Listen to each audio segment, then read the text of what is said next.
Good morning. This is the Ramblings of an Indisciplined Mind podcast for Saturday, April 2nd, 2016. As of this recording, Sierra is still missing. It's snowing! I just can't even. I was actually thinking about running the gas out of the snowblower today, and the wife said to me, maybe you don't want to, because we got a winter storm coming through.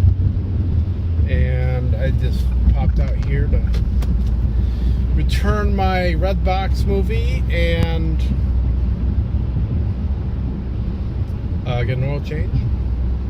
I've accomplished both of those objectives. And it started snowing while I was getting the oil change. So I said, are you freaking kidding me? It's too warm. It's went up 34 degrees. It was 37 when I left the house. That tells you something. I'm not sure what it tells you, but it tells you something. So, yeah, I've been reading, or rereading, I should say, really, the 7 Habits of Highly Effective People by Dr. Stephen Covey. I'm not sure if it's Covey or Covey. My wife was asking me that last night. I was like, you know what? I don't know. I'm feeling like, I've been saying Covey, and I'm kind of feeling like Covey is the right pronunciation, but I don't know. And so, the reading for the coming week was to read part 1, which is about the first 20-25% of the book, which is really just kind of laying the groundwork. But one of the things that he says in this book is that he doesn't want the reader to be just reading this. It wants us to find someone to share this information with and become more of a teacher of it. That way it'll stick better, being the thought process. So I thought of you, dear subscriber, and I thought, well, I'll talk about that on the podcast. So there was one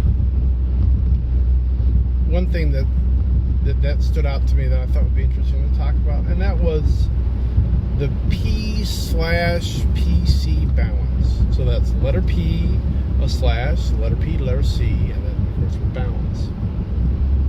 P stands for production, and PC stands for production capacity. And so he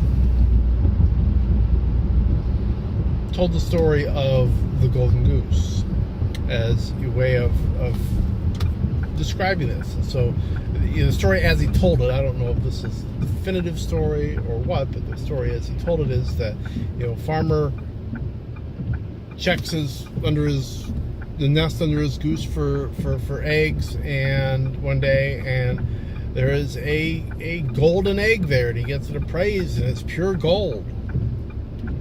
And every day he gets another golden egg out of the goose, but he only gets one per day.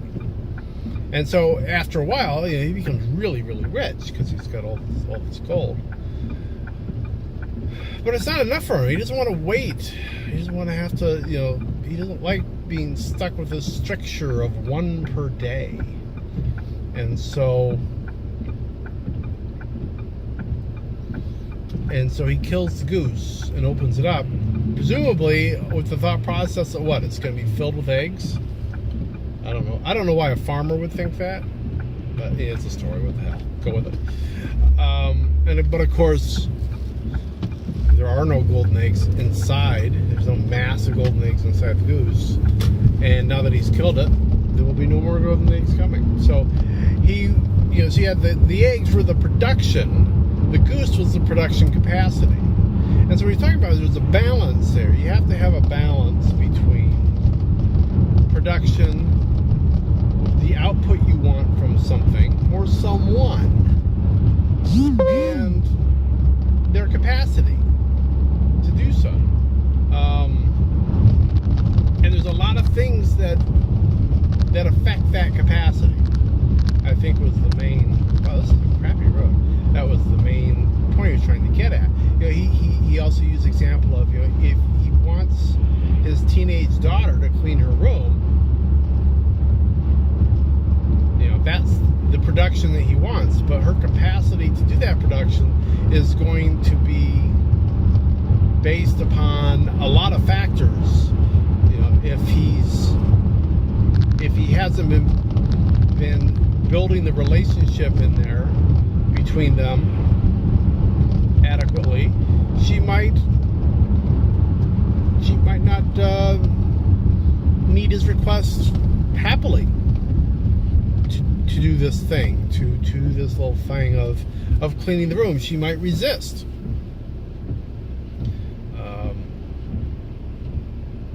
And that's the thing. And there was this great line that, a lot of times there was a great line in there that, and I think this is missed a lot. I know for I'm pretty sure it's not a fact at our company, at my company. And that was, the essence of it was, he said a lot more eloquently, but I don't have it with me, and so I'm just gonna roll with my memory here. But it's basically, if you want to take care of that production capacity amongst your employees, then you should be treating them like you would treat your customers. Most people will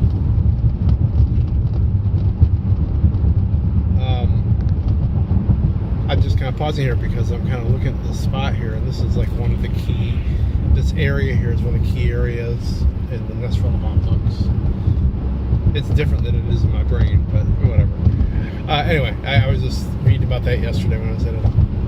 But most companies have recognize the importance of customers and realize they have to keep customers happy and work to those ends. But it is a real paradigm shift for a lot of companies, and I'm definitely going to include my company amongst them, to say that same concern that you have for your oh Lord, what is that? Like a turkey walking across the road. I mean, I'm literally a turkey or a peacock or something, some big bird. I almost said it. It's a paradigm shift to say, well, your employees should be treated, you should have the same level of nurture, I guess would be, I don't want to say concern, because it's not a concern issue. Same level of nurture. I mean, people, companies recognize that you have to serve your customers. You have to keep them happy. You have to deliver what they expect. And foster a good relationship with them. But that isn't always to the same degree applied to employees, because they get the reward, they get a paycheck. What else do they need? Is how I think some of these executives feel.